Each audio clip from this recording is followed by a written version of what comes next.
lonjakan COVID-19 di tengah penerapan PPKM atau pemberlakuan pembatasan kegiatan masyarakat. Seperti kita ketahui bersama, untuk Kabupaten Toli-Toli, PPKM telah berakhir pada tanggal 8 Agustus kemarin, dan kita masih menantikan apakah PPKM akan dilanjutkan atau tidak. Tapi kemungkinan dilanjutkan ya, kalau kita melihat lonjakan kasus positif COVID-19 utamanya di Kabupaten Toli-Toli, termasuk kasus yang meninggal dunia. Nah, pendengar, yang menjadi tanda tanya atau pertanyaan bahwa PPKM telah diterapkan, tapi ternyata belum mampu menekan kasus lonjakan kasus positif COVID-19.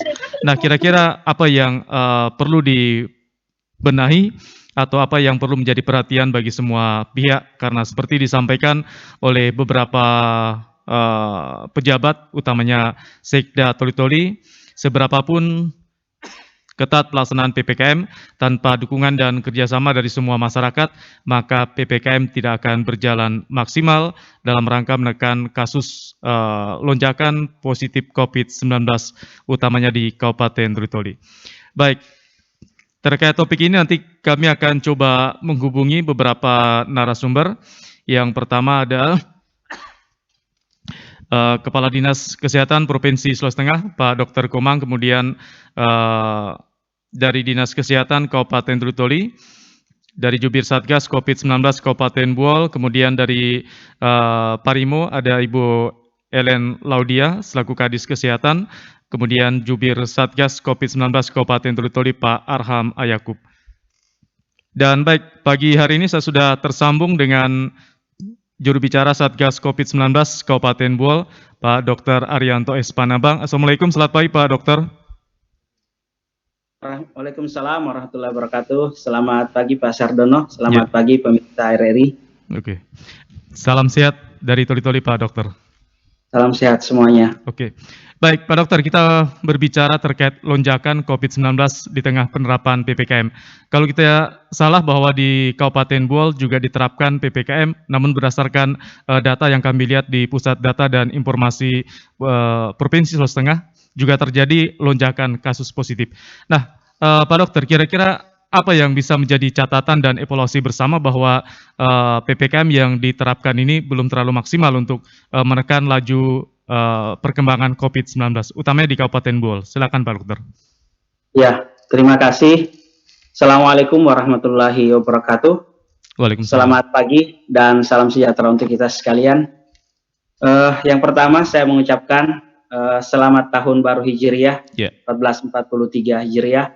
Mudah-mudahan semangat baru tahun baru ini semakin memberikan kekuatan kepada kita untuk tetap semangat dalam perang melawan pandemi, kemudian tetap semangat dalam menjaga kesehatan diri, pribadi dan keluarga, serta orang-orang di sekitar kita. Amin. Pemirsa RRI yang kami hormati, memang kita harus akui bahwa sepanjang bulan Agustus atau dari pertengahan Juli sampai dengan bulan sekarang, laju peningkatan kasus tidak bisa dibendung. Ya, artinya semua bisa melihat berdasarkan data-data resmi dari Pusdatina bahwa Sulawesi Tengah saat ini sudah masuk dalam 10 besar provinsi di Indonesia yang peningkatan kasusnya semakin meningkat ya setiap harinya. Sementara kita ketahui pada satu sisi PPKM juga telah diberlakukan. Ada beberapa catatan yang mungkin perlu mendapatkan penekanan perhatian dari kita sekalian, utamanya kebersamaan dalam mengambil bagian pada pemutusan rantai penularan COVID. Kita ketahui bersama bahwa COVID ini menular dari manusia ke manusia, sehingga poin pertama yang harus kita sepakati bersama bahwa interaksi antar manusia memberikan kontribusi yang terbesar terhadap peningkatan kasus. Nah, kita tidak bisa juga menghalangi orang-orang untuk berinteraksi secara sosial karena pasti akan mengalami kesepian sosial. Tapi kan kita hidup di daerah modern, bisa dikonversi dengan berbagai cara, atau bisa diganti silaturahim dengan berbagai modifikasi. Nah, disinilah kemudian mindset yang perlu. Ya, silakan Dokter. Bisa kedengaran? Ya, disinilah titik poin mindset yang harus kita perbaiki bahwa ketika hubungan interaksi manusia pada sebagian orang tidak bisa diwakilkan dengan teknologi, maka dia harus juga bersiap dengan adaptasi melaksanakan prokes dalam setiap interaksi. Nah, ketika prokes ini dilanggar atau belum semuanya orang sepakat untuk melaksanakan, maka inilah akibatnya. Bahkan kalau kita lihat data-data yang berkembang belakangan ini, justru klaster keluarga yang semakin meningkat. Kenapa? Karena ada persepsi bahwa dia kan keluarga saya, dia akan orang dalam rumah saya, dia kan orang yang sehari-hari dengan saya. Ya saya berani mengatakan bahwa hanya malam saja sebagian besar waktu bersama keluarga. Selebihnya masing-masing anggota keluarga berinteraksi di luar. Nah, disinilah kemudian yang menjadi sumber pertama yang harus dibenahi. Mindset kita secara umumnya harusnya setiap orang di sekitar kita itu OTG atau setiap orang di sekitar kita itu COVID sampai terbukti tidak dengan pemeriksaan. Baik Pak Dokter, sebelum kita lanjut perbincangan kita coba menyapa dulu Ibu Alvina Adeu selaku Kadis Kesehatan Parimo. Selamat pagi, Assalamualaikum Ibu Alvina. Ya, Assalamualaikum Ibu. Ya, maaf Pak, saya bukan Kadis Kesehatan Parimo barangkali Pak. Barangkali keliru Pak. Saya adalah Sekretaris Dinas Kesehatan Provinsi Sulawesi Tengah. Oh Ibu, Sekretaris Dinas Kesehatan, mohon maaf. Ini Ibu Alvina Adeu, tadi kita sudah berbincang dengan Pak Dr. Arianto selaku Jubir Satgas COVID-19 Kabupaten Buol, di mana Pak Dr. Arianto mengakui bahwa di tengah penerapan PPKM ternyata kasus positif juga terus mengalami lonjakan. Nah, dari provinsi sendiri bagaimana Bu evaluasi yang bisa menjadi catatan bersama bahwa di provinsi juga dilakukan PPKM, namun ternyata kasusnya juga belum bisa ditekan. Kira-kira apa yang bisa menjadi catatan dan evaluasi semua pihak dan masyarakat? Silakan Ibu Alvina. Ya, baik Pak. Assalamualaikum warahmatullahi wabarakatuh. Waalaikumsalam. Selamat pagi, salam sejahtera buat kita sekalian. Tadi ada Pak Kadis saya Pak, tadi monitor juga. Mohon izin Pak Kadis. Jika Pak Kadis ini kan banyak acaranya nih Pak hari ini. Sehingga saya ikut juga di dalam virtual ini. Saya menyapa dulu Pak Kadis Pak, jika beliau tidak ada kita lanjutkan. Itu tadi pesan beliau. Baik. Ya, baik Pak, kami akan mencoba, kayaknya nggak ada Pak Kadis ya Pak ya. Akan mencoba menyampaikan bahwa memang kalau kita melihat tren kasus dari hari ke hari yang dipantau di provinsi, memang sangat nampak Pak bahwa terjadi peningkatan kasus di seluruh kabupaten kota. Ini memang kita akui bersama dan seluruh kabupaten juga sudah melihat angkanya di masing-masing kabupaten bahwa terjadi memang lonjakan kasus. Nah, yang terakhir memang beberapa kabupaten sudah diturunkan levelnya dan Kota Palu masih tetap level 4. Palu, Poso, dan Banggai itu masih dalam kategori level 4. Nah, kenapa sampai demikian? Menurut evaluasi kami juga Pak di Provinsi bersama Kepala Dinas Kesehatan Provinsi dan tim Satgas lainnya menyadari bahwa memang kepatuhan kita menerapkan PPKM ini Pak memang belum kita patuhi bersama. Olehnya itu tentu perlu penguatan dukungan dari seluruh lapisan masyarakat, baik dari tokoh agama, tokoh masyarakat, LSM peduli. Intinya seluruh lapisan masyarakat harus patuh dengan aturan-aturan PPKM yang sudah diinstruksikan mulai dari Mendagri, mulai dari gubernur, mulai dari kabupaten, bupati dalam hal ini, kecamatan, bahkan yang paling penting itu adalah di tingkat desa. Nah, ini memang harus dievaluasi bersama Pak, karena hal-hal isi daripada PPKM ini kita menyadari semua bahwa memang kita belum patuh. Masih ada pelanggaran-pelanggaran yang kita lakukan seperti misalnya kita belum patuh dengan memobilisasi masyarakat, mengurangi kerumunan, ini kita belum patuh ini Pak. Terkait dengan mencuci tangan, ini mungkin sudah dilakukan oleh pribadi masing-masing. Nah, menjaga jarak ini juga belum kita patuhi bersama. Nah, kemudian cara menggunakan masker juga ini Pak, ini juga harus disampaikan kepada masyarakat. Kadang-kala maskernya kan Pak cuman ada di dagu, kadang-kala ada di bawah hidung. Nah ini memang harus benar-benar dilakukan penguatan-penguatan ini Pak. Intinya Pak ini mengurangi kerumunan. Nah ini jadi masyarakat, untuk mobilisasi masyarakat ini memang perlu kerjasama lintas sektoral Pak, karena memang penanganan COVID bukan hanya di lini kesehatan sendiri, namun terkait dengan seluruh elemen. Itulah gunanya adanya Satgas, Pak. Yeah, okay. Baik, karena di dalam Satgas itu masing-masing sudah mempunyai tugas untuk penerapan-penerapan terkait dengan disiplin protokol kesehatan. Okay. Kalau untuk kesehatan sendiri, menurut hemat kami, Pak, kami ini lebih banyak juga menerimanya sudah di hilir. Nah, yang paling penting itu adalah di hulu. Bagaimana caranya? Semuanya harus aktif, semuanya harus terlibat. Okay. Nah, itulah Pak yang menurut hemat kami di provinsi berdasarkan evaluasi dengan adanya tren kasus ini, intinya kita belum patuh penerapannya Pak. Okay. Itu barangkali Pak yang kami lihat di provinsi. Begitu barangkali Pak. Ya, Ibu Alvina, kalau kita melihat data yang dirilis Satgas COVID-19 Toli-Toli kemarin mengatakan bahwa Toli-Toli termasuk dari 30 kabupaten kota di Indonesia yang dinilai oleh pemerintah pusat atau Kementerian Perekonomian memiliki resiko tinggi. Toli-Toli di urutan ke-27 kalau tidak salah. Nah, bagaimana sikap provinsi melihat situasi Kabupaten Toli-Toli? Karena memang kalau berdasarkan data, Toli-Toli di urutan kedua untuk terkait COVID ini, Bu Alvina. Iya Pak, untuk Toli-Toli, bukan hanya Toli-Toli saja Pak ya, yang juga kabupaten lainnya, tapi kita stressing Toli-Toli.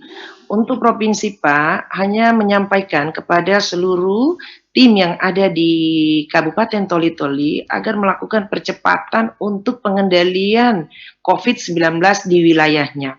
Terutama memang penerapan PPKM ini Pak, yang harus sama-sama kita terapkan semaksimal mungkin. Nah, benar-benar kita terapkan Pak, sehingga lonjakan-lonjakan kasus ini juga bisa kita tekan. Dan yang kedua Pak, kasus yang ada, yang isolasi mandiri, ini memang perlu pengawasan ketat.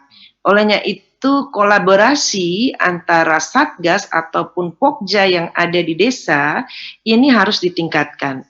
Demikian juga tim yang ada di Puskesmas, ini juga kami berharap agar memantau kasus-kasus yang isolasi mandiri. Nah, sehingga nanti banyak terjadi kesembuhan, Pak. Jangan sampai banyak terjadi kematian dan masuk rumah sakit sudah pada stadium yang sudah yang sudah sangat parah. Olehnya itu perlu Pak pengawasan ketat dari seluruh elemen ini yang tentu Satgas yang ada sesuai tugasnya. Kalau isolasi mandiri, benar-benar dijalankan isolasi mandiri. Memang kenapa Pak tidak terpantau dengan rapi, ataupun kita sendiri juga menyadari belum sepenuhnya kita melakukan pemantauan yang intensif di tingkat puskesmas. Karena yang isolasi mandiri, yang tanpa gejala, ini masih ke pasar, masih jalan-jalan, dan lain sebagainya. Baik Ibu. Olehnya itu Pak perlu, ini suatu hal yang baik sekali Pak, sama-sama Pak kita saling mendukung. Kami juga berharap tim kami yang ada di puskesmas memantau, mengevaluasi yang isolasi mandiri. Baik. Sebelum kita lanjut Ibu Alvina, saya coba menyapa dulu Ibu Nur Hasanah dari Dinas Kesehatan Toli-Toli. Selamat pagi Bu Nur Hasanah. Iya, Assalamualaikum, selamat pagi Pak, salam sehat. Salam sehat. Dan juga ada Ibu Ellen Laudia selaku Kepala Dinas Kesehatan Parigi Motong. Selamat pagi Bu Ellen. Pagi. Baik, sebelum ke Ibu Ellen, saya ke Ibu Nur Hasanah dari Dinas Kesehatan Toli-Toli. Seperti yang disampaikan oleh Ibu Alvina Deus selaku Sekretaris Dinas Kesehatan Provinsi Sulawesi Tengah, bahwa untuk menekan laju perkembangan COVID-19, utamanya di penerapan PPKM. Bagaimana juga Dinas Kesehatan Toli-Toli meyakinkan bahwa masyarakat yang melaksanakan isoman ini benar-benar disiplin dalam menerapkan isomannya. Jangan sampai mereka malah menjadi sumber penularan di tengah masyarakat. Silakan Ibu Nur Hasanah. Ya, saya sapa dulu Ibu Kadis, maaf saya baru bergabung, saya belum lihat semua sapa Iya, narasumbernya. oke. Ada Ya, Ibu soalnya langsung ditodong tadi pagi, jadi saya belum ini. oke. Jadi saya sapa untuk suran semuanya. Mhm. Ya, Assalamualaikum warahmatullahi wabarakatuh. Ya, Waalaikumsalam. salam sehat, salam tangguh semuanya. Semoga kita selalu diberikan kesehatan. Ya, sebelumnya saya langsung saja. Sebenarnya yang dibutuhkan masyarakat sekaitan dengan meningkatnya kasus COVID, dari kasus COVID di Toli-Toli, dari Dinkes sendiri telah melakukan advokasi ke lintas sektor di rumah sakit, kecamatan, babinsa, di desa dan kelurahan untuk menghayo-hayo sosialisasi terkait virus rantai penularannya. Ya, yang mana kita ini sebenarnya dari kemarin itu terkait data, terkait ini kita kumpul semua, maksudnya terkait tentang penularannya ini apa penyebabnya, apa yang harus kita lakukan. Ya, sekarang yang difokuskan Dinas Kesehatan itu sebenarnya yang saya lihat secara pribadi sih saya kumpulkan informasi apa sebenarnya masalah yang dibawa ini sehingga terkait penularan ini tidak begitu terlalu, maksudnya kita sudah berusaha tapi tentunya kan gaungnya belum terlihat dengan meningkatnya kasus tersebut. Ya, setelah saya pelajari, saya bersama teman-teman saya dengan tim-tim saya dari rumah sakit, rupanya tim rumah sakit yang sangat paham dengan keadaan masyarakat. Mereka tiap hari di di demo terkait ini masalah ya, dan sebagainya terkait ini pemulasaran jenazah. Ya, setelah saya pelajari, sepertinya kita harus mengambil langkah dari kabupaten sendiri, yaitu bagaimana seharusnya kita bersikap terhadap virus ini, bagaimana caranya kita untuk memutus mata rantainya. Ya, dengan salah satu caranya kita mengundang tim PPI seperti Rumah Sakit di Mokopido, mereka yang paham bagaimana cara rantai penularannya itu. Ya, sehingga kita bersama-sama berkolaborasi dengan Promkes, dengan orang puskesmas yang di wilayah kerjanya kita di Kabupaten Toli-Toli. Ya, seperti itu. Bagaimana caranya kita menghayo-hayo masyarakat di pasar, di taman kota, di mana yang tempat-tempat keramaian itu kita menghayo-hayo seperti ini loh virus itu, begini cara penanganannya. Sepertinya masyarakat ini dia lebih harus dipaham bagaimana memahamkan masyarakat agar mereka itu paham virus ini seperti ini loh, tidak mempaniki masyarakat seperti itu, sehingga itu masyarakat kehilangan jati dirinya sehingga virus sebenarnya tidak seperti yang parno mereka bayangkan seperti itu. Tapi Bu Nur Hasan, mungkin sedikit singkat saja, seperti yang saya tanyakan tadi, bagaimana masyarakat yang isoman ini benar-benar mendapat pengawasan dari Dinas Kesehatan, Bu? Baik dari segi pengawasan kesehatan mereka dan lain sebagainya. Oh ya, terkait isoman itu Pak, ya kita kemarin sudah rapat dengan Pak Kadis terkait isoman ini, kita sudah membahas begitu banyak kebutuhan apa saja yang dibutuhkan masyarakat terkait logistik, mereka membutuhkan obat, vitamin dan sebagainya. Itu dari dinas sendiri kita sudah rapat, maksudnya kita sudah berkolaborasi bagaimana caranya itu dari dinas sendiri sudah berusaha untuk mencukupi kebutuhan obat-obatan di puskesmas. Terkait isoman sendiri ini kan dari 700 sekian ini yang isoman, di 700 data yang kami kumpulkan itu tidak menutup kemungkinan ada masyarakat yang tidak mampu seperti itu. Kemarin kami sudah menerima surat dari Dinsos terkait itu, isoman itu, dan kami akan melakukan advokasi koordinasi dengan Dinsos terkait warga yang tidak mampu itu, diharapkan pemerintah dapat mencukupi kebutuhannya, karena mengingat sehat saja tidak perlu dengan obat-obatan, mereka juga butuh nutrisi, butuh makan seperti itu Pak. Baik, saya ke Ibu Ellen Laudia selaku Kepala Dinas Kesehatan Parimo. Ibu Ellen, di tengah penerapan PPKM di semua daerah seperti disampaikan oleh Ibu Alvina terjadi lonjakan positif COVID-19. Nah, untuk Kabupaten Parimo sendiri, informasi terbaru bagaimana Bu terkait COVID-19 ini? Apalagi kemarin juga sempat tersiar kabar bahwa sudah ada varian Delta. Nah, ini bagaimana klarifikasi dari Dinas Kesehatan Parimo? Silakan Ibu Ellen. Ya, mic-nya Ibu. Terima kasih. Ya, silakan Ibu. Terima kasih Pak. Assalamualaikum warahmatullahi wabarakatuh. Waalaikumsalam. Dan selamat pagi. Terkait dengan pelonjakan kasus di Parigi Motong, yang pertama karena kontak langsung dengan pasien COVID. Kemudian seperti yang sudah dijelaskan oleh Ibu Sekdis Kesehatan Provinsi Sulawesi Tengah, itu masyarakat tidak patuhi dengan prokes. Kemudian masyarakat yang OTG kan mereka tidak merasakan, jadi mereka ke sana kemari, ke sana kemari. Kemudian yang Isman juga tidak patuhi juga. Kemudian upaya-upaya kami yang di Dinas Kesehatan Kabupaten sampai ke puskesmas itu sudah kami upayakan. Setiap ada yang Isman itu puskesmas sudah memantau di setiap rumah, bahkan mereka berpesan jika ada yang Isman atau ada keluhan yang dirasakan lebih berat itu melalui via telepon atau WA. Itu yang kami lakukan di Kabupaten Parigi Motong terkait dengan orang yang Isman. Mungkin tempat-tempat keramaian itu Pak yang harus kita tekan bagaimana supaya mereka itu harus prokes. Tapi kami juga di Kabupaten Parigi Motong sudah sampai saat ini ada melakukan dan dari tim BPBD bekerjasama dengan Dinas Kesehatan dengan tim kecamatan membuat satgas di kecamatan bahkan di desa sampai dengan pemulasaran, pemakaman dan penguburan. Itu yang kami lakukan pada saat sekarang ini. Sementara kami melakukan dari Motong sampai dengan Kecamatan Sausu. Terima kasih Pak. Baik, terima kasih Bu Ellen dan pendengar. Kembali kami sampaikan di dialog interaktif pagi hari ini kami membuka line interaktif di 0852 4248 6001. Bagaimana masukan dan saran Anda kepada para pemangku kepentingan terkait COVID-19? Karena kita ketahui bersama bahwa PPKM yang diterapkan ternyata juga belum bisa menekan laju perkembangan COVID-19.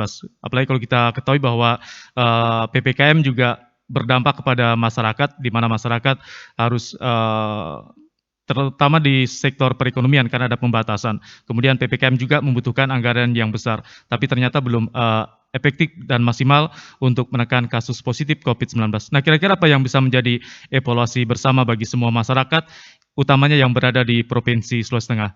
Di 0852 4248 6001. Tapi sebelum kita lanjut, kita dengarkan dulu yang berikut ini. Tidak perlu takut secara berlebihan dengan yang namanya virus corona. Karena virus corona dari data yang saya terima, 94% lebih penderitanya dapat disembuhkan. Jadi sebetulnya musuh terbesar kita saat ini adalah bukan virus itu sendiri, tapi rasa cemas, rasa panik, rasa ketakutan, dan berita-berita hoax serta rumor. Kita sebenarnya harus yakin dengan fakta, informasi, solidaritas bersama, dan gotong royong. RRI, Radio Tangga Bencana COVID-19. Baik, selamat pagi untuk Anda pendengar yang masih satu hati bersama kami di Dialog Lintas Pagi, dan juga untuk Anda yang baru bergabung bersama kami, mendengarkan dan menonton langsung program Dialog ini. Anda yang berada di Kabupaten Toli-Toli, Kabupaten Bol, Kabupaten Parigi Motong, dan dimanapun Anda berada. Kembali kami sampaikan di 0852 4248 6001.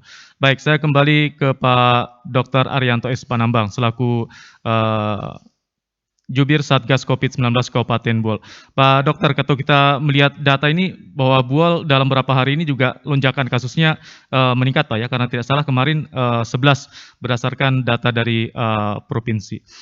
Nah, ini kan juga yang menjadi salah satu hal yang perlu terus diedukasi, adanya ketakutan-ketakutan di masyarakat. Artinya masyarakat yang sakit dengan gejala COVID enggan memeriksakan diri atau cuma berobat secara mandiri, sehingga ini bisa menjadi klaster-klaster baru. Bagaimana juga Pemda Bol lewat Satgas melihat fenomena ini, Pak? Ya, mic-nya Pak Arianto. Terima kasih Pak Sardono dan pemirsa RRI di mana saja berada. Benar bahwa dalam 9 hari terakhir di bulan Agustus, dari tanggal 1 sampai tanggal 9 update kemarin, peningkatan kasus dari 830 menjadi 1067. Di tanggal 6 Agustus itu menembus angka 1000.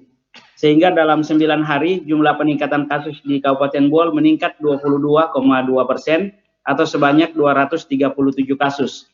Sementara teman-teman yang sembuh itu hanya naik 6,79%. Artinya dalam 9 hari terakhir ini cuma 52 orang yang sembuh, alhamdulillah. Nah, ada lagi yang perlu diperhatikan sebagaimana pertanyaan berikutnya, bahwa dari tanggal 1 Agustus jumlah yang isman di Kabupaten Boal itu 97. Saat ini berdasarkan data rilis terakhir itu ada 270. Artinya ada peningkatan 64%. Mungkin perlu saya ulang, ada peningkatan 67% atau 64,07%, sebanyak 173 orang yang meningkat isolasi mandiri di bulan Agustus ini. Nah, ini adalah angka data yang harus kita kaji bersama antisipasinya. Kemudian yang terakhir meninggal di awal Agustus tercatat 16, sampai dengan hari kemarin meningkat 30% kematian. Artinya sekarang tercatat 23 kasus kematian di Boal, meningkat 7 dalam bulan Agustus. Nah, ini yang saya ingin sampaikan. Pertama tentang isolasi mandiri. Nah, ini salah satu penyebab kenapa angka lonjakan itu meningkat. Karena orang-orang yang isolasi mandiri tidak mau taat dengan protokol pelaksanaan isolasi mandiri. Nah, kemudian yang kedua, kita bekerja sama dengan Satgas untuk melakukan pemantauan. Apakah orang-orang yang isolasi mandiri, tempat tinggalnya itu memenuhi syarat? Karena kalau tidak, dia akan memaparkan pada orang banyak. Orang-orang di rumah itu menjadi potensial terpapar atau kontak erat. Nah, disinilah kemudian kita di Kabupaten Boal meminta, Pak Bupati meminta kepada Satgas tingkat kecamatan untuk membuat tempat isolasi terpadu. Nah, orang-orang yang tidak memungkinkan dia melakukan isolasi mandiri dengan kondisi rumah yang seperti begitu, maka bisa kita alihkan tempat isolasi mandirinya di pusat isolasi terpadu yang dibentuk di setiap kecamatan. Kemudian yang kedua, orang-orang yang isolasi mandiri, 56% itu menolak untuk hospitalisasi, untuk menolak di rumah sakit. Tapi ketika peningkatan gejala sampai pada tingkat kebutuhan oksigen, mulai ada gejala napas, kesulitan bernapas, tidak ada jalan lain, mereka mau tidak mau harus ke rumah sakit. Nah, ini stigma yang harus kita tepis juga di masyarakat seiring dengan beredarnya banyaknya pasien isman yang mengalami peningkatan gejala. Kenapa itu rumah sakit banyak sekali kematian? Kenapa itu di rumah sakit banyak sekali kematian? Kenapa? Karena orang-orang dengan isman pada kondisi yang berat itu larinya ke rumah sakit. Coba kalau lari ke sawah, coba kalau lari ke kebun, coba lari ke laut, pasti meninggalnya di sawah, meninggalnya di pasar, meninggalnya di laut. Kami ingin mengatakan bahwa tolong tim pemantau di kecamatan, Satgas kecamatan aktif melakukan pemantauan terhadap kondisi kesehatan pasien yang isman, agar ketika terjadi peningkatan gejala cepat dirujuk ke rumah sakit. Karena kalau saturasinya sudah di bawah 95, apalagi sudah 80, apalagi sudah di 80, itu indikasi ventilator. Nah, dengan sangat terbatasnya ventilator di layanan kesehatan kita, bayangkan kalau kita dihadapkan pada situasi sulit, ventilator cuma 4 misalnya, yang datang 6. Jangan sampai rumah sakit dihadapkan pada pilihan-pilihan sulit. Nah, kita edukasi masyarakat, yang isman khususnya, ada kontak person, ada kontak yang bisa dilakukan di tingkat kecamatan untuk berkomunikasi aktif dengan Satgas, memantau pelaksanaan isolasi mandiri. Nah, ini kunci sukses kedua ketika kita ingin memutuskan rantai penularan setelah menerapkan prokes dengan baik, dengan disiplin. Demikian Pak Sardono. Oke. Baik, saya kembali ke Bu Alvina selaku Sekretaris Dinas Kesehatan Sulawesi Tengah. Ibu Alvina, kalau kita melihat perkembangan kasus positif COVID-19 dalam beberapa minggu terakhir ini, seperti kemarin diberitakan untuk Parimo juga kekurangan pasokan oksigen. Kemudian di Toli-Toli juga kasusnya terus meningkat, termasuk kasus kematian. Nah, bagaimana juga dari Dinas Kesehatan Provinsi Sulawesi Tengah memastikan ketersediaan oksigen di masing-masing rumah sakit ini tetap terpenuhi di tengah lonjakan kasus saat ini, Bu Alvina? Ya, baik Pak. Memang kalau kita lihat lonjakan kasus ini Pak hampir merata ya di seluruh kabupaten dan hampir setiap hari kondisi kemarin itu situasi kasus kumulatif positif COVID-19 itu 29.967. Nah, Toli-Toli itu di angka 41. Kemudian kalau Kabupaten Parigi Motong itu di angka 85 kasus. 85 kasus. Nah, ini menduduki urutan kedua dari kabupaten yang dirawat kemarin untuk Kabupaten Parigi Motong. Nah, kemudian kesembuhan tadi sudah disampaikan. Toli-Toli berapa sih sembuhnya? 3. Tadi beliau menyatakan alhamdulillah. Nah, Parigi Motong 55 kesembuhan. Nah, kemudian melihat dengan kondisi pasien yang meninggal, ini juga yang harus kita antisipasi, Pak ya. Karena tadi sudah disampaikan juga bahwa memang masyarakat itu sudah dalam kondisi berat baru masuk ke rumah sakit. Nah, itu dia tadi, Pak. Karena apa? Mungkin masih ada rasa malu, masih ada rasa takut, dan lain sebagainya. Setelah merasakan sesak, ya, bolak-balik nyari oksigen. Nah, ini juga menjadi suatu kendala. Itu bukan hanya di Kabupaten Toli-Toli, di hampir seluruh kabupaten juga menemui kendala ini. Nah, untuk mengantisipasi ini, provinsi Pak sudah berbuat dan alhamdulillah memang di provinsi sudah ada oksigen yang disiapkan, namun memang kami juga masih menemui kendala. Karena oksigen adalah sumbangan dari PT IMIP itu ada di provinsi. Kendalanya memang Pak belum lengkap. Jadi kami masih mencari regulatornya, masih mencari-cari regulator kan sekarang juga masih terkendala Pak ya. Kita mau mencari kemana juga terkendala. Tapi alhamdulillah sampai dengan hari ini Pak oksigen insya Allah di PT yang ada di Kayu Malue itu juga sudah kemarin kami telepon, dia juga sudah bisa memenuhi karena yang di Kayu Malue itu kan untuk memenuhi seluruh Sulawesi Tengah. Itu. Jadi mudah-mudahan Pak kekurangan oksigen yang ada di kabupaten segera teratasi dan provinsi juga Pak lagi berjuang bagaimana mendapatkan oksigen konsentrat, ini juga lagi berjuang provinsi, sehingga nanti bisa didorong kepada kasus-kasus yang angkanya makin meningkat. Mungkin itu. Dan untuk pendistribusiannya juga memang belum dipolakan Pak, karena memang masih mencari, kami masih mencari barangnya, insya Allah nanti pada dalam waktu dekat, akan dipetakan di mana kasus-kasus yang tinggi tentu itu akan dibantu. Namun suatu hal yang perlu menjadi catatan dari seluruh kabupaten kota, kami butuh justifikasi. Ya. Justifikasi dari kabupaten kota tadi menyatakan kami masih kurang ventilator, kami masih kurang tabung dan lain sebagainya, kami masih kurang regulator. Nah, kami butuh justifikasi dari seluruh kabupaten. Yang hadir di sini kan hanya 2 kabupaten ya. Iya. Ya, 3 kabupaten.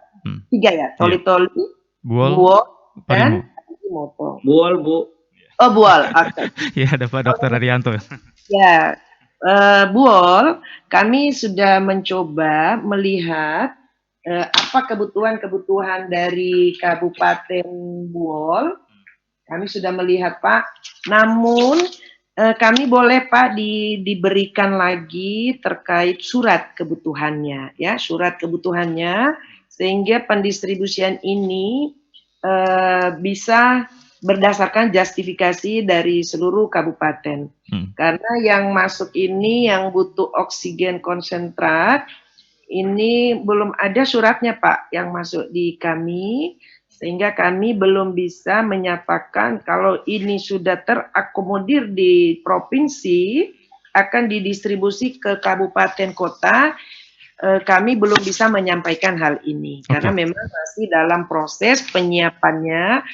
Namun sambil menunggu Pak, insya Allah nanti jika ini akan terpenuhi, ini artinya pemerintah provinsi terutama Bapak Gubernur sangat peduli sekali terkait dengan kabupaten kota yang teriakannya kurang ventilator, kurang oksigen. Nah itu Bapak Gubernur Pak sudah mewanti-wanti Kadis Kesehatan Provinsi bagaimana caranya untuk membantu kabupaten kota. Namun tentu Pak, ada hal-hal juga yang harus dipenuhi kabupaten kota.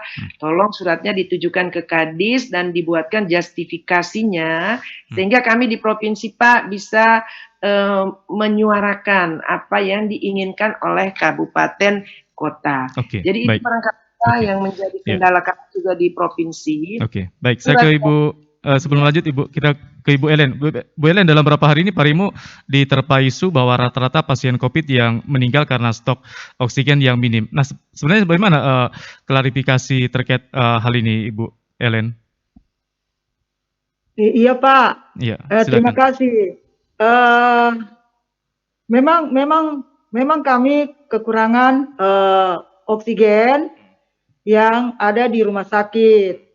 Hanya kami juga sudah meminta dan mengirimkan surat untuk ke Dinas Kesehatan Provinsi terkait kekurangan oksigen. Itu yang menjadi kendala. Seperti yang dijelaskan oleh Ibu Sekretaris Kesehatan Provinsi Sulawesi Tengah. Memang kami kekurangan Pak.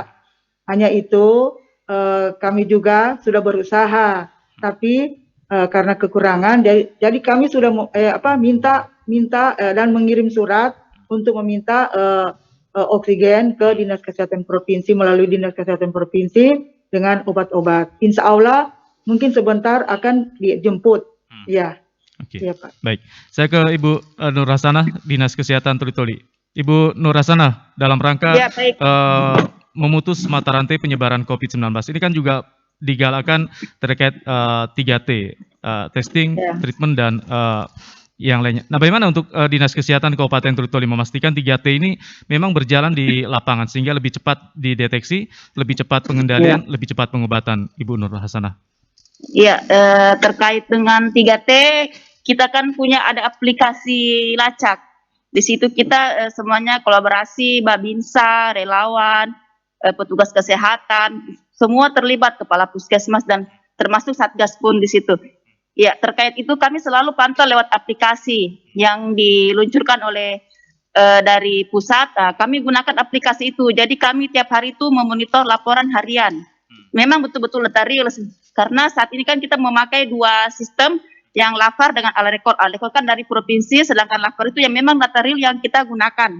Di situ kita memantau terus perkembangannya per hari ini, berapa yang terkonfirmasi, berapa yang isoman, seperti itulah teknisnya di lapangan. Ya, dari hasil data itu kita melihat, kita pelajari, terus data itu yang kita mau diapakan untuk kedepannya. Setelah kita pelajari, tindak lanjutnya kita lihat berapa yang isoman, berapa yang terkonfirmasi dari hasil itu, kita pelajari dan kita memilah-milah dia masuknya data ini kemana dan kemana, seperti itu Pak, dari surveillance-nya. Ya, dari Dinas Kesehatan sendiri bagaimana informasi terkait yang disinggung tadi, terkait kebutuhan oksigen dan juga tempat perawatan di rumah sakit, sehingga lewat informasi ini juga bisa menjadi informasi penting bagi masyarakat untuk lebih meningkatkan prokes mereka di tengah lonjakan COVID ini.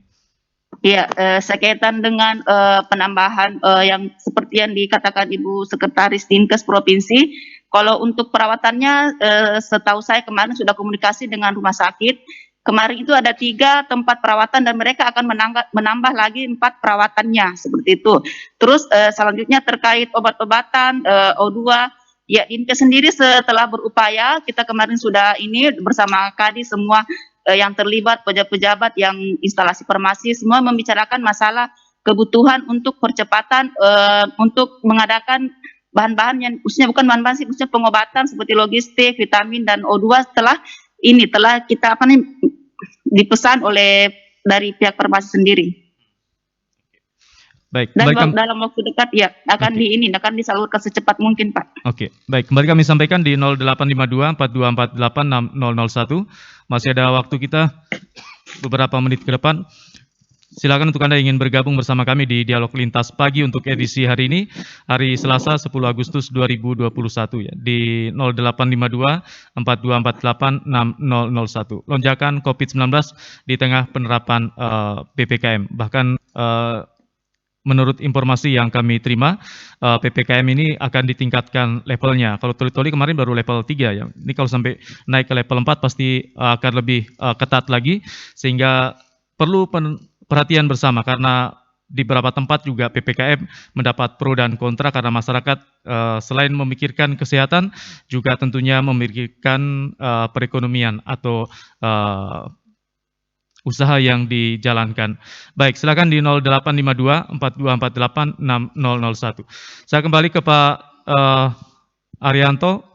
Pak Arianto, untuk Kabupaten Buol sendiri terkait PPKM yang diterapkan, bagaimana evaluasinya untuk yang telah dilaksanakan dan kira-kira ke depan apa yang perlu lagi ditingkatkan agar kasus lonjakan COVID ini bisa terus ditekan, Pak?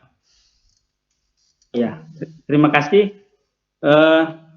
Yang pertama kami sampaikan bahwa pemberlakuan PPKM level 2 sudah dilaksanakan 2 tahapan di Kabupaten Buol dan tahapan kedua selesai tanggal 9 Agustus kemarin. Yeah. Jadi per tanggal hari ini PPKM di Buol dinaikkan menjadi level 3 berlaku sampai dengan 23 Agustus. Jadi per hari ini PPKM ketiga kita laksanakan perpanjangan ketiga. Tapi levelnya naik di level 3, diberlakukan mulai hari ini sampai dengan tanggal 23 Agustus nanti.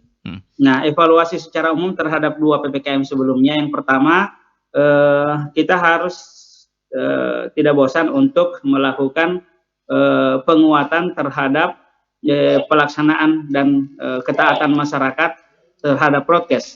Bahkan kita sudah bekerja sama dengan TNI Polri untuk melakukan operasi justisia. Kita melakukan beberapa checkpoint, kemudian sampai pada tingkat penjatuhan sanksi terhadap pelaku perjalanan dalam daerah yang tidak menggunakan masker. Kemudian khusus bagi ASN ada penekanan khusus dari Pak Bupati, ASN yang tidak taat dengan prokes atau melakukan provokasi yang tidak sejalan dengan tugas-tugas Satgas, dia akan mendapatkan sanksi langsung oleh BKPSDM dan pengawasannya dilaporkan langsung kepada Pak Sekda. Oke, baik. Akan mendapatkan teguran sedang sampai dengan berat karena program pemerintah bagian daripada kedisiplinan pegawai untuk bahu-membahu mensinergikan kekuatan tenaga untuk memutus rantai penularan COVID. Oke, baik sebelum kita lanjut Pak Dokter, kita coba menyapa satu penelpon dulu pendengar kita. Ada Pak Anwar. Silakan Pak Anwar, singkat waktu kita. Halo, assalamualaikum warahmatullahi wabarakatuh. Waalaikumsalam, silakan. Pak Anwar dari 23 hari isolasi mandiri. Saya cuma berharap untuk semua kabupaten, termasuk juga Kabupaten Toli-Toli. Kalau kita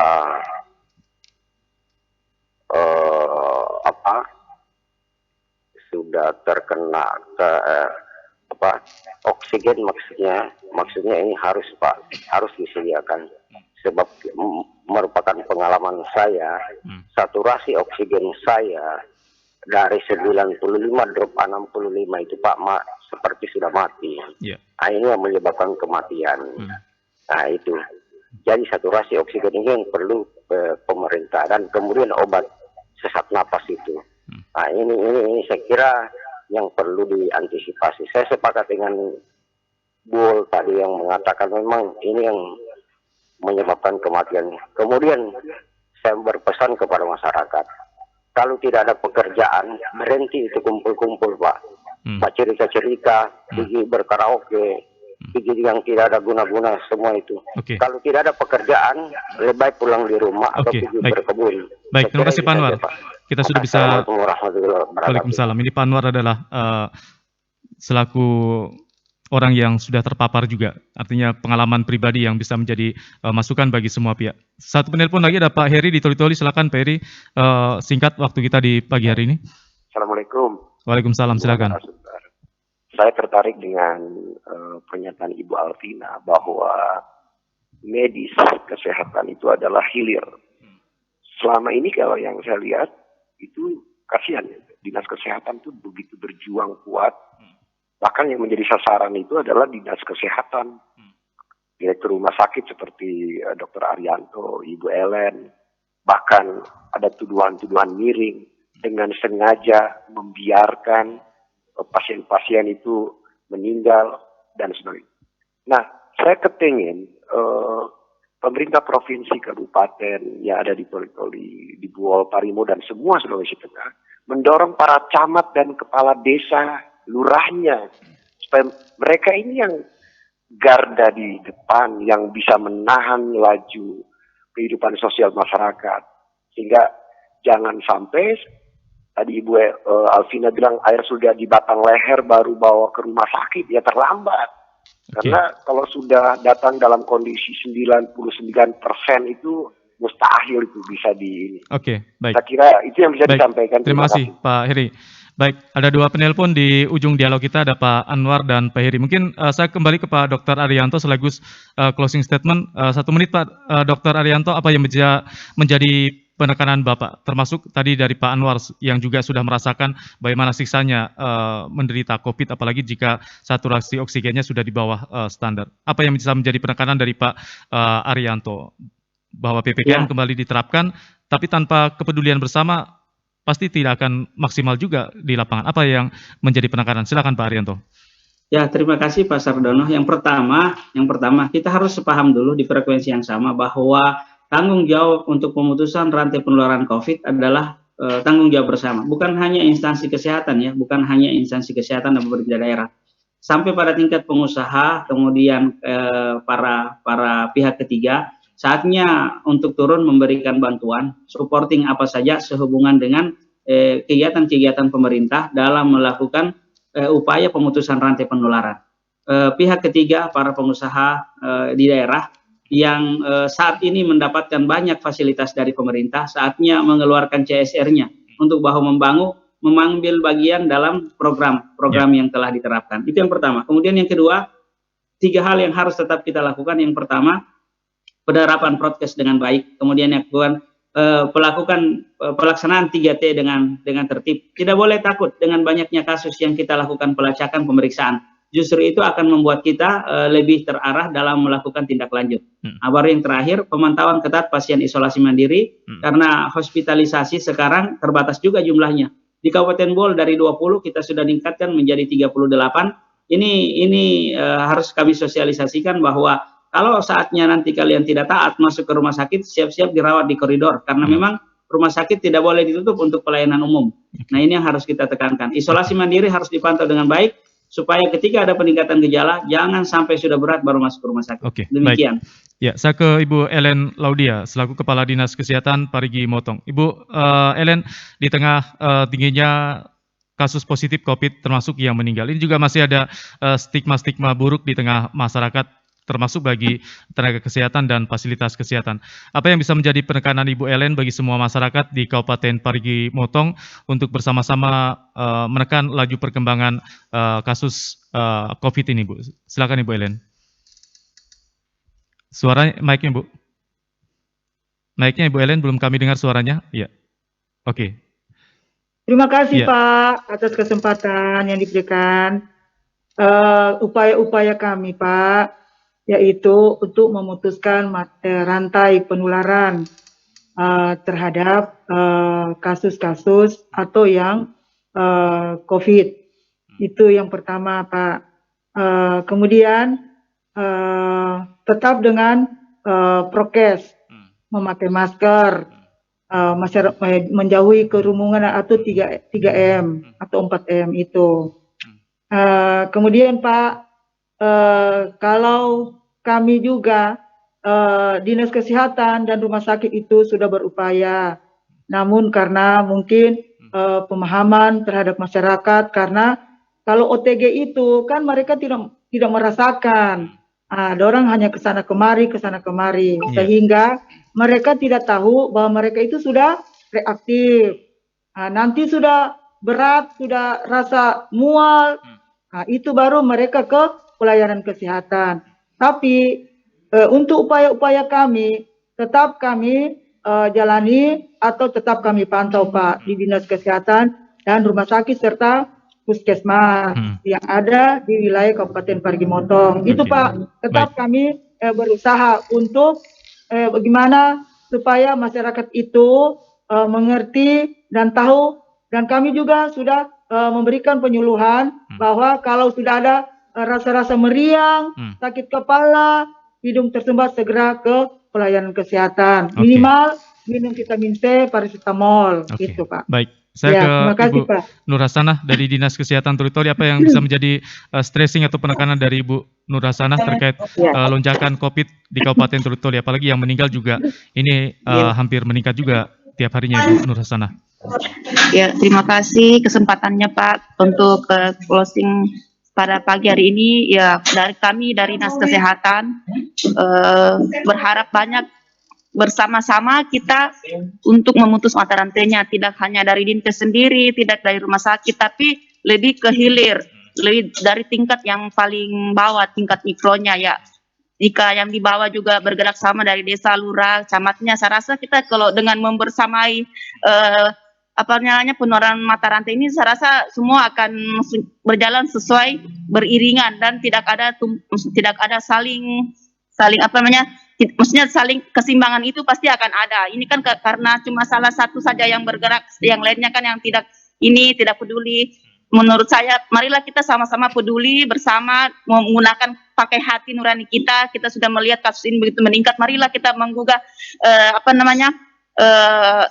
lurah, desa, kecamatan, satgas. Marilah kita sama-sama, dengan kita bersama, saya rasa itu semua akan teratasi. Makasih. Baik, terima kasih. Yang terakhir dari Ibu Alvina Dew selaku Sekretaris Dinas Kesehatan Provinsi Sulawesi Tengah.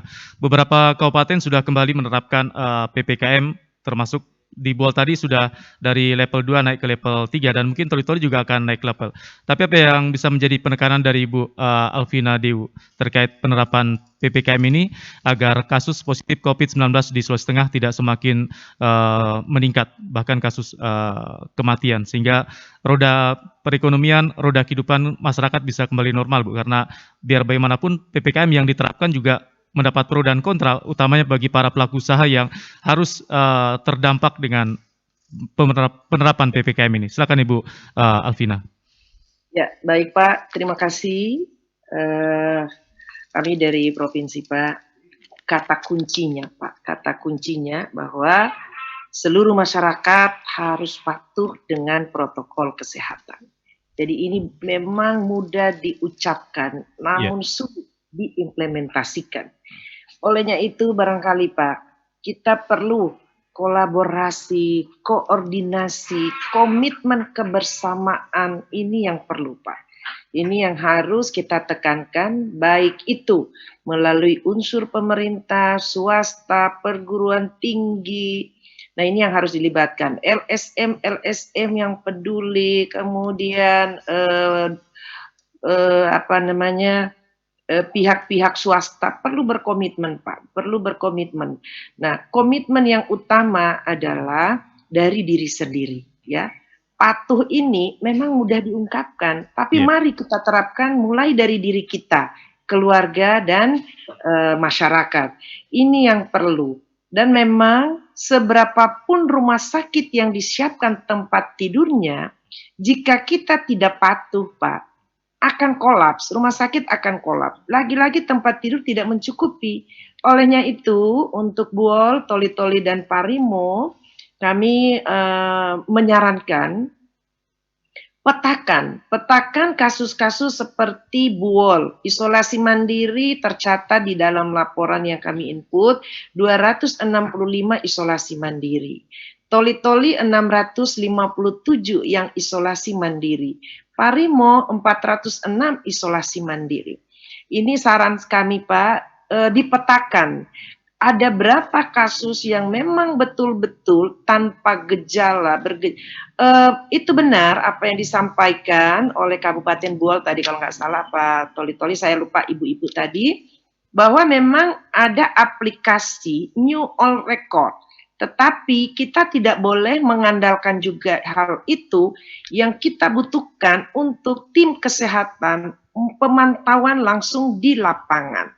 Karena kalau hal ini kita petakan sampai ke tingkat desa, insya Allah yang isolasi mandiri ini akan mampu kita lakukan pemantauan setiap hari. Karena kalau kita lihat dari contoh dari Parimo, misalnya 406 yang isolasi mandiri, jika dibagi ke kecamatan, bahkan sampai dengan ke tingkat desa, ini akan bisa dievaluasi, kita pantau, sehingga nanti tidak sampai jatuh kepada hal-hal yang sudah stadium lanjut. Nah, kenapa banyak kematian? Karena sudah stadium lanjut, baru mencari sarana layanan kesehatan. Olehnya itu, sekali lagi saya menghimbau, patuhilah prokes, mulai dari diri sendiri, kemudian keluarga dan masyarakat. Jangan lupa, 5M ini masih merupakan suatu kunci keberhasilan oleh kita. Dan kami juga dari Dinas Kesehatan juga tetap mendorong, terutama dari provinsi, bagaimana 3T ini harus ditingkatkan. Dan alhamdulillah, kami dari Provinsi Pak sudah melakukan pendampingan ke kabupaten kota, bagaimana penguatan-penguatan terhadap seluruh nakes yang akan melakukan 3T ini. Mungkin baik. itu Pak statement dari. Tapi mungkin satu lagi Bu, Alvina, terkait vaksinasi. Kemarin ini lonjakan COVID juga masyarakat ingin segera divaksin. Bagaimana informasi terkini? Singkat saja untuk semua masyarakat di Sulawesi Tengah yang saat ini masih mengalami kekosongan stok vaksin. Silakan Ibu Alvina. Iya Pak, memang ini kendala Pak ya. Kalau awal-awal itu memang susah kita mencari yang divaksin.